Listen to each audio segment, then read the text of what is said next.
In the previous video, we talked about inner product of two vectors, norm, length, etc. And then we started the discussion on angles and we talked about orthogonality of two vectors. Now, in this particular video, we are going to describe or going to take you towards more deep towards orthogonality, and finally we will try to decompose a particular matrix in in uh, orthogonal decomposition. So we will try to make some kind of orthogonal vectors within those matrices. Okay, so before going into that, let us try to see whether we can try to understand a function as a vector. Now, uh, if we understand this way functions, that at a particular point we have a particular value. So since any vector is an ordered pair of values, so a function can be thought of as a as an list of values that are continuously taken by the function. Now in that sense, if I want to describe the inner product of two functions as in this fashion,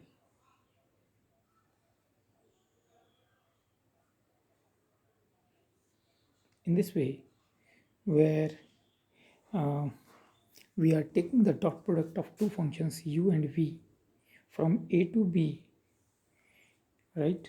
So in this particular way, we can define the inner product of two functions, two continuous functions or two discrete functions also. Now if you look at it, if the orthogonality between two functions would mean that this integral comes out to be 0. So if the integral comes out to be 0, then that function or those two functions can be said as orthogonal to each other. Now consider these two functions, u sin x and cos x, and you will find that the integration of this ux vx between minus pi to pi will come out to be 0.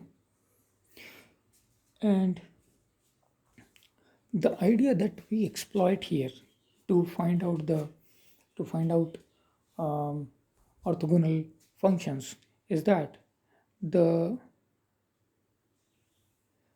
odd functions, when we integrate odd functions between minus a to a, their result comes out to be 0.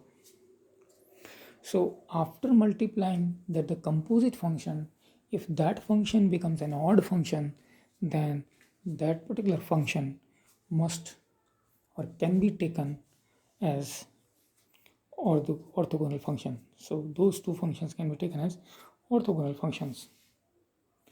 Just look at this. So if I have a odd function and I want to integrate between minus a to a, I can actually divide it into two parts. One is minus a to 0, another is 0 to a. And since it is an odd function, I can replace in the first part, in this particular part, y is equals to minus x and dy is equals to minus dx. And because of that, what I'll get this situation, and ultimately what I find that the first part is exactly negative of the second part, and that's how the overall integral from minus a to a of fx dx comes out to be 0. So this idea we exploit to find out the orthogonal functions. So if the multiple of two functions makes such a function which is odd function, then that function can be those two functions can be taken as orthogonal functions. And you can note that this 1 cos x, cos 2x, cos 3x, and so on and so forth, they are actually making a collection of functions which when integrate which are orthogonal while we integrate between minus pi to pi. So, and that is the basis of the Fourier transform. Since 1 cos x, cos 2x, cos 3x, that provides the basis of periodic basis to the periodic functions between minus pi to pi. Okay, now let us see some of the transformation matrix that we have already done. So we have already seen that we have transformation matrix for rotation, then we have transformation matrix for projection, so reflection in x-axis, or maybe reflection in axis goes to y. So these transformation matrix you can always find. And why we are talking about these transformation, because now we are going to talk about a very special transformation called projection. Now looking at the projection, what is a projection? Projection is something like a shadow. So you take a shadow on a surface, on a particular surface, and you take a projection of a vector onto a particular subspace or a surface. You want to take projection of a vector onto a subspace. Now, taking again and again the projection of the same thing over the same surface or over the same subspace does not change. That's the idea. So that is what we say when projection helps you to bring down the dimensionality of the data from higher dimensional space to lower dimensional space.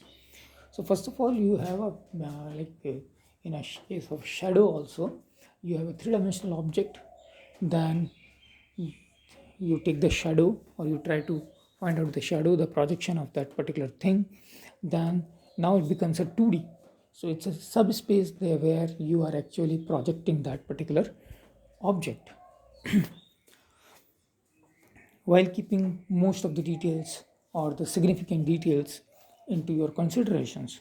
So the idea of the projection is to bring down the dimensionality of the space while keeping the maximum information or the relevant information. So let us try to define the projection. So if we define the projection onto a subspace U of vector space V is a linear mapping from the vector space to the subspace if on multiple times, taking the projection multiple times again and again of the same object remains taking, it's equivalent to taking the projection once. Now, since any linear mapping can be represented by a transformation matrix, the projection can also be represented by a transformation matrix. Now we are trying to understand what is orthogonal projection. So we may be interested in orthogonal projections because of certain reasons that we will see shortly. So there may be some good reasons to find out the orthogonal projection of a vector.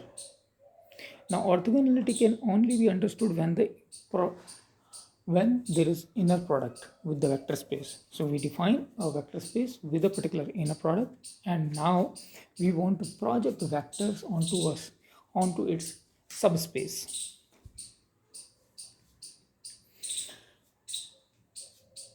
So in this particular case where we are going to study, we are assuming that our inner product is our dot product.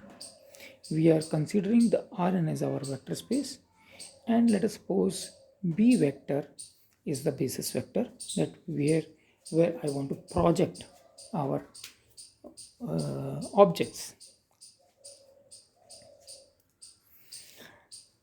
In the next video, we are going to see this idea of projection so as to minimize the different difference between the original vector and the projected vector.